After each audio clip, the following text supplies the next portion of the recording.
Hi, it's HardReset and today I'll show you how to scan QR code on HP ProBook 635.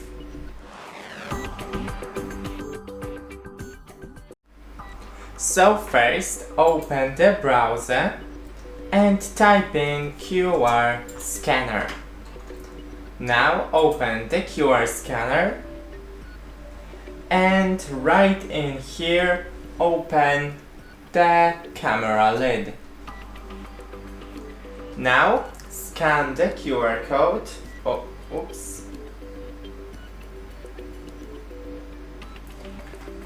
Now as you can see it is scanned.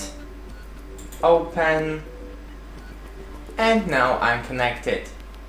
That's it, don't forget to leave a like and see you in the next one.